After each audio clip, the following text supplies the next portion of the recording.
Reviving old ties, a top Russian delegation is visiting Egypt to boost relations.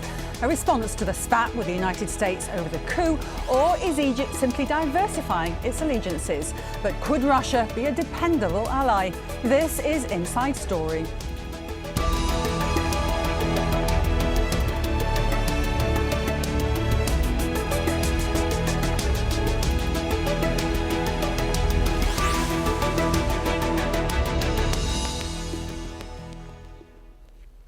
Hello and welcome to the programme. I'm Sue Turton.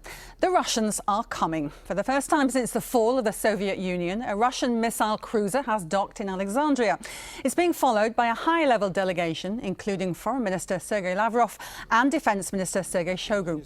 The two-day visit is part of Moscow's attempts to revive old ties with Cairo. And Egypt's move towards Russia follows frayed relations with the US, after it announced it would be withholding $260 million in military aid to Cairo and halting the delivery of military hardware, including F-16 fighter jets and Apache helicopters, as well as Harpoon missiles and tank parts. But Washington says the freeze is not permanent and the US will still provide health and education assistance. Relations between Russia and Egypt go back more than half a century. Egyptian President Gamal Abdel Nasser marked the start of the friendship in 1958 with an 18-day visit to the then Soviet Russia. During his years in office, a number of military officers trained in the USSR, among them future President Hosni Mubarak, who trained as a pilot in Kyrgyzstan. But ties between the two countries took a turn for the worse under President Anwar Sadat, who directed Egypt towards the west. In 1972, Sadat expelled 20,000 Soviet military advisors from the country. Relations were re-established under the rule of Hosni Mubarak, but despite a number of state visits, they were never as warm as under Nasser. Well, for more on this, we're joined by our three guests to make sense of it. From Moscow, Sergei Markov, Vice President of Plekhanov Russian University of Economics and a member of the Civic Chamber of the Russian Federation. From Washington, D.C., Richard Weitz, Senior Fellow and Director for Center for Political and Military Analysis at the Hudson Institute. And joining us on Skype from Cairo, H.A. Hellier, Associate Fellow at the Royal United Services Institute. H.A. Hellier specialises on U.S. relations with the Middle East. Gentlemen, thank you very much for joining me. Let me start with Dr. Hellier. What does Egypt want and how is it going to pay for it? Well, I think we have to actually take things a few steps back. I'm not convinced that actually this is more than a flirtation with Russia, quite frankly. I think that the relationship between the United States and Egypt at present is actually quite strong. We have seen some tensions over the past couple of months, but I think that Secretary Kerry's visit to Cairo last week made it very clear that especially on the military level, that things are quite strong in terms of the relationship. An interview with a very senior army official with the Washington Post just a few days ago, I think confirms that as well. So I'm not convinced that actually we're seeing too much at the moment shift in terms of relations between Russia and Egypt. Sergei Markov, is that how the US, rather how Russia is seeing it? Or are they hoping that it is actually opening the door to a more of a strategic role in Egypt? I think Russia left the Arabic world for the quite a long period because Russia has been in crisis itself, especially in the 90s. Now, under the leadership of Vladimir Putin, Russia is in the process of recovering, and Russia becoming more strong economically and politically, and coming back in different regions, including Arabic world. Also, we have quite long relations with different Arabic countries, and of course with leader of Arabic world, the most popular, the country with the main population, Egypt, and the leader of Arabic world during all this time. And we ready to have such relationship with Egypt as Egypt want. They want, I suppose, some economic relations. For example, in tourism, now the number of Russian tourists is the biggest among those who visit Egypt. And also another sphere of economic cooperation, also in military. And generally, I think Egypt needs to have more stability. and everybody a little bit tired from the policy of United States and Saudi Arabia, which lead the whole region to the instability and chaos. A lot of politicians want to stop such drifting to chaos, which is in fact run by Saudi Arabia and partly United States here. Could this deal also, as well as a weapons deal, could it also be a help to the situation in the Mediterranean with the Russian Navy? Obviously, Tartus is a real problem in Syria, to be used still as the main Mediterranean port for the Russian Navy. There's also talk that there may even be a Russian port set up in Alexandria. Do you think that's true? I don't know, I'm not sure, but generally, if it will suggest that Russia, I think Russia would agree. And Russian Navy will come back to some of the seas and ocean, including Mediterranean. And same time, most important, people in the region, they tired from one major actor, as it was in the previous year. Because when one actor, now meaning coalition Saudi Arabia and United States, too strong, they feel themselves too free from responsibility. And if another actors take part, it makes situation more stable. And if Russian Navy will be more presented in the Mediterranean region, probably it will lead to the stability. Look at, for example, in Syria. Russia diplomatic involvement in Syria help to stop developing of the very dangerous war. And possibly altogether we will be able to stop a very dangerous policy of Saudi Arabia, which is lead the whole region to the chaos. Just on the impact, I just want to mention the Egyptian foreign minister's spokesman who dismissed statements his country is replacing one eye with another. Badr Abdel Atti said, as far as Russia is concerned, we have had very strong historical relations since the 50s and 60s, and we fought with Russian weaponry in the 1973 war against Israel. So there is a solid ground on which we can build the future. Richard writes, is this how it's been seen in the US, just really falling back on some old friends? Or has it been seen almost that the US has made a major miscalculation here? They were trying to push the Egyptian regime into more democratic measures. That really hasn't been seen to be happening. But they're still losing some sort of influence, or at least opening the door to the Russians. Well, people are divided on that, and it somewhat reflects review about the Obama administration's overall foreign policy to the Middle East. There are those who claim that the president administration has not shown decisive leadership in the area. It's been waffling on Syria and Iran, pulling out of Iraq, not reassuring friends, and so on. And the critique, therefore, is that this is allowing, since the U.S. is trying to lead from behind or not lead at all, it's allowing other countries, be it Russia, be it Qatar, be it Saudi Arabia, take the lead in directing events on the ground. But the general view with respect to Russia is more this is a limited rapprochement. The only thing Russia really has to offer Egypt, I would think, would be weapons. The Egyptians, I mean, English is their main foreign language. Their industries are all trying to move closer to European and Western markets. They don't need Russian oil and gas, and so on. So it's pretty much an arms from cash relationship.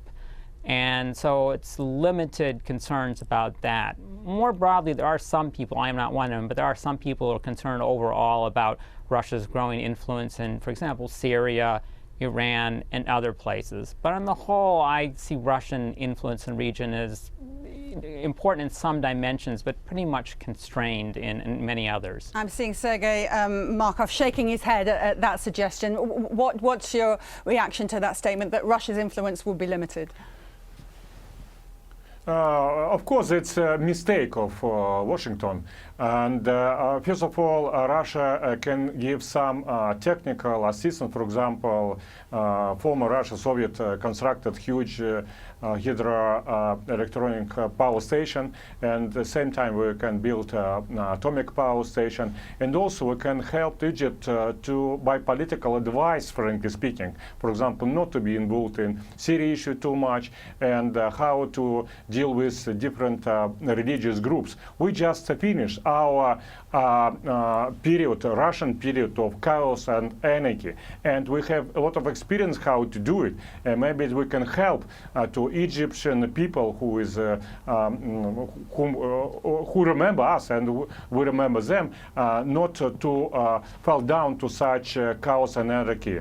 And for example, the relations between Christianity community, which is almost 10% of Egypt population, and Muslim community. Russia is maybe the champion of the relationship between Muslims and Christians. We have very good peaceful relationship between Muslim and Christians, and we can help Egypt to build such a relationship. AJ Hellier, you know that your foreign minister has said, look, that we're looking for multiple partners. We're not just looking for one new partner. And I know you're saying that it's a limited impact at the moment because it's very much at early stages of any negotiations for weapons. But there has been a shift that it's no longer just the US that is providing this military backing. Really, the government is looking all over the place, from the Gulf states across to Russia. I think you meant the Egyptian foreign minister. My foreign minister is really indeed. But the reality is on the ground that I think that the Egyptian intelligentsia has been very clear over the past few months that they're not interested in becoming a part of a different axis in the region. I think that they're very comfortable within the Western axis, of which obviously the United States is a part of and actually leads. And I would question very strongly the idea that any part, actually, of the Egyptian establishment has been interested in building a relationship with Russia that goes beyond this flirtation, especially in the realm of Muslim-Christian relations. I think that that's taking it quite a bit too far. And I think that you will see over the coming months that Egypt will continue to build up their links to the European Union as well as the United States, particularly after the referendum that's due to take place in late December, early January. And perhaps people will wait for the parliamentary elections early next year, but I suspect that it might even just be the referendum. And then you'll see, in all likelihood, even that partial suspension of military aid from the United States coming back in. I suspect you will see the European Union also open itself up yet again with regards to Egypt and so forth. I think this is a very temporary state of affairs. Richard Weiss, will you agree with that? Would you say that the Obama administration would decide that the moves towards democracy had been taken and really start pushing back the full amount of military aid? I'm not sure about that, but I agree with just to wrap up what the previous two speakers said. I think there's some overlap in our perception, that includes myself, in that, I mean, the Egyptians are generally comfortable seeing, at least the intelligentsia, those who run the country, see themselves as part of the modern Western community, which includes, of course, many Middle Eastern countries. Now, certainly I agree with Господин Markov that Russia can play an important role in some areas. I also would question, though, the Muslim-Christian. I think the war in Chechnya and North Caucasus still has some negative implications for how many people in the Middle East view Russia. There's also differences over Syria and so on. But in general, I think the Egyptians are trying not to do the Nasser Sadat type of maneuver in which they switch themselves from one ally to another and rely wholly on one country. I think there's a desire to gain some autonomy. And I think one of the reasons is because I don't think they're going to make as much progress in democracy as much as the Americans and the Europeans want. But I think that in many cases, and this might be one of them, the United States and its allies have sort of accepted that and still, because they need to engage with an important country like Egypt, just dealt with it in any case. Is it a wake-up call, really, for the American administration that they can't put pressure like this when they really need to keep an influence with such a significant partner in the region as Egypt?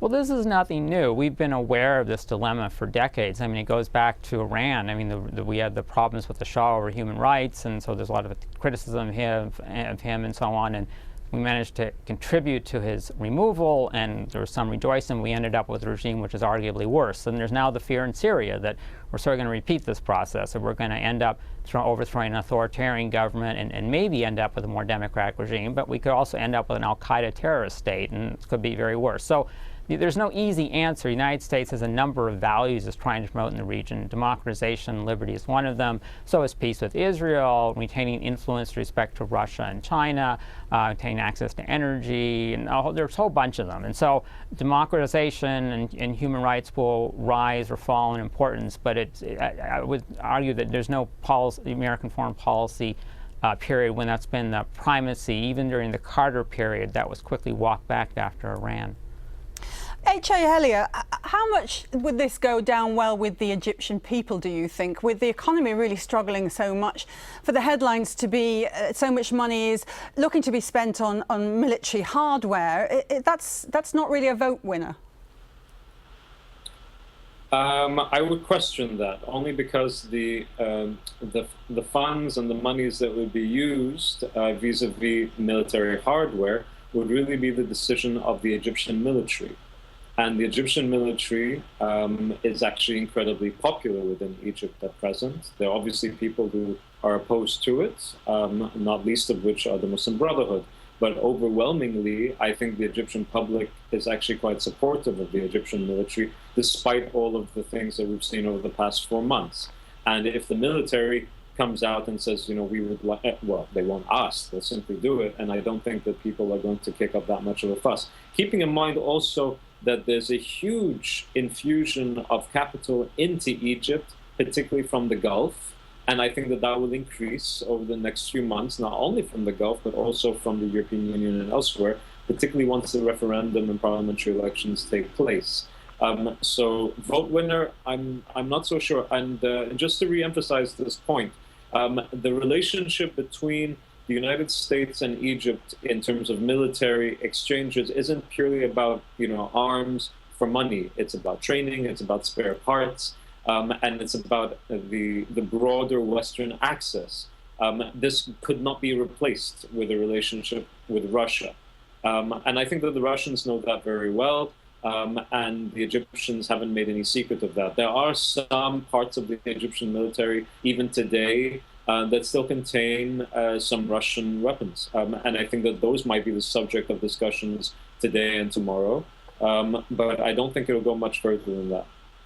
And on that question of the Gulf states sending billions of aid, how does that go down with the Egyptian people? You hear them saying they don't want the Americans to have any say in how the country is run. That's up to their own government. But the Gulf states are putting an awful lot of money in. Is there a sense that there is going to be seemingly an influence there that the Egyptians wouldn't want either? It's a very peculiar situation, isn't it? Because on the one hand, you see very clearly that there's a very high level of anti-Americanism, at least vis-a-vis the government, from both those who support the military as well as those who support the Muslim Brotherhood and the pro-Morsi camp. That's almost total within the Egyptian political sphere. At the same time, there's very little objection to the fact that the single largest recipient of foreign aid in this country is the Egyptian military, and that aid comes from the United States.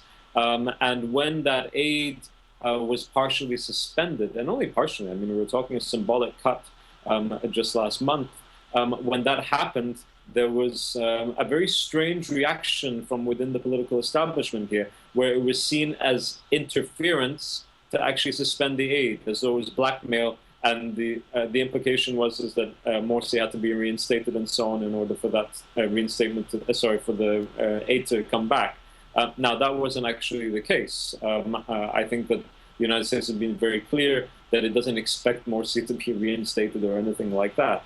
But it's definitely interesting to see how the Egyptian public at large actually seems to regard that aid package. I don't think that there's any objection at all from the vis-a-vis the funds that are coming from the Arabian Gulf. I think that that's been very clear. On the contrary, it seems that those countries are becoming more popular on the street in Egypt and are regarded as friends. For the I mean, we're talking here obviously friends for those who support the interim government.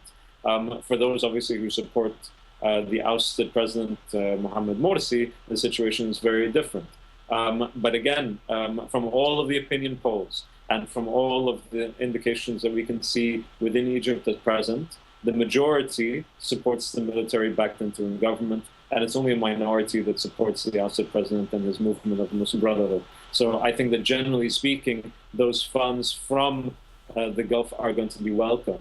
The bigger issue for me, frankly, is that once the funds run out, as inevitably they would have to run out, what happens then? And despite the fact that you see some incredibly astute economists in this interim government, we haven't seen very much take place on the economic level in terms of reforms. And without deep-seated reforms on the economic level, on the economic front, as well as security sector reform, I'm afraid that we're likely to see growing discontent with the interim government from the street.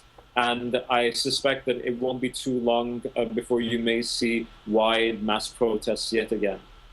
Sergei Markov, how attractive is this deal to Russia? Because it weakens America's grip, possibly, to a certain extent, in the region, in Egypt. How much is this a political prospects more appealing than it is actually to do with selling weapons?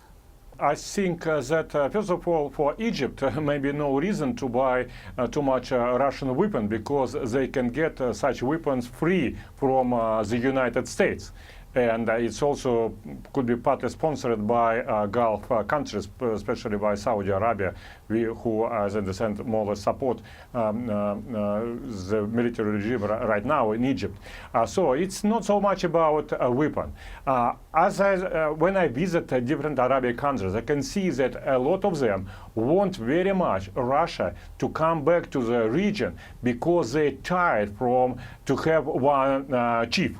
I mean, one chief with two heads, Washington and Riyadh. But in fact, it's one team who is acting there.